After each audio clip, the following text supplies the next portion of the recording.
When it comes to preserving cash, tracking the cash that you have, I would highly recommend we start looking at, back in the old days when grandma and grandpa used to say there's an envelope for the bank account, there's an envelope for the tax man, there's an envelope for this.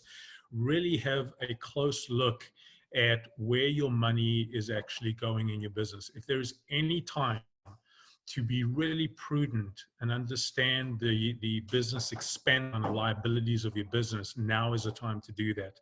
Make sure that you're looking at your total operating expenditure or your OPEX. Make sure that you are frugal with that. Make sure that the employees, which is one of your most significant expenses on your profit and loss statement, make sure that those employees are giving you that return. If there's any discretionary spending that you have right now, take a good look at all your expenses. Make sure that we are being pretty frugal with those expenses. If you don't have any non-essential expenses, or if you have any non-essential expenses, let's eliminate them if we can, or even put them on hold. And in terms, the last thing I'll say in terms of expenses, if you have vendors, of course, you've got your supply chain to consider. You've got relationships with that in that supply chain to consider. Look for concessions. Nothing stops us from giving our vendors a call, speaking to them about opportunities to preserve some cash.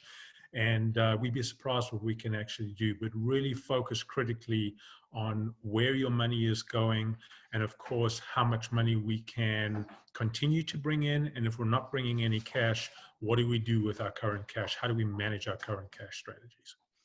You mentioned cash management is critical at this point in time there, and thank you for the plug for Dry Run. Yeah, no problem. But you're also a fan of a program out in the market called Profit First there. Why are you a fan of that program, and why does that make sense? Well, the Profit First program is nothing new. It's nothing unique. Profit First was founded by Michael Michalowicz, and Mike and I, have had many discussions around why this is so powerful and why it's so effective. And the reason being is, I use the envelope example, you used the bucket example earlier on. And when we go back in time, grandma and grandpa used to use very similar systems back in the Great Depression, very similar systems where we would take the money we earn and assign it to critical areas that need the money, that we need to pay the money to. Profit First is a system and model that bucks the axiom. And for those that don't know what axiom is, it's just the way that it's always been done, but not necessarily the way that it should be done. And Profit First essentially starts with the focus on profit first. Are we actually building a profit in the business or accumulating wealth?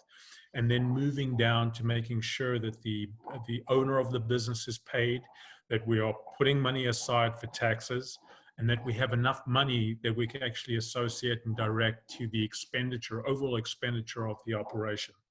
Putting this in simplistic categories and being able to manage and allocate money accordingly, weirdly enough, sounds, well, that's obvious, that's common sense, but it's incredibly powerful.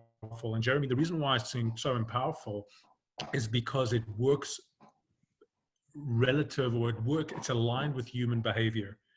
We are social creatures. We make decisions emotionally.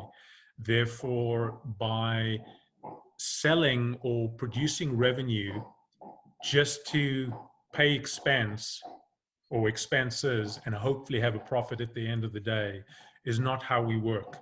We've got to be rewarded first, pay ourselves, establish some level of wealth accumulation. So we're doing this for a reason, and then paying our bills. And many people would say, well, what happens if I don't have enough money to pay my bills?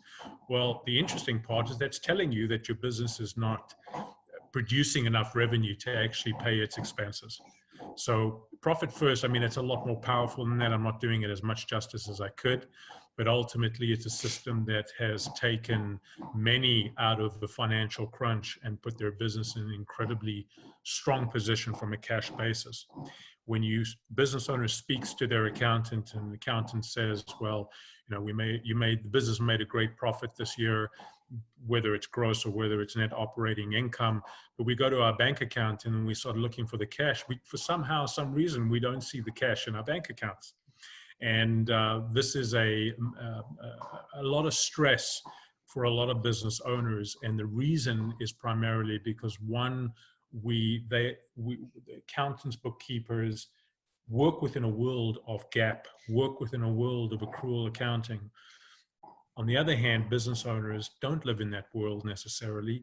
So being able to reconcile those two different worlds and actually start producing a profit in your business, which is the accumulation of a cash cushion, is what Profit First is all about. So very powerful system.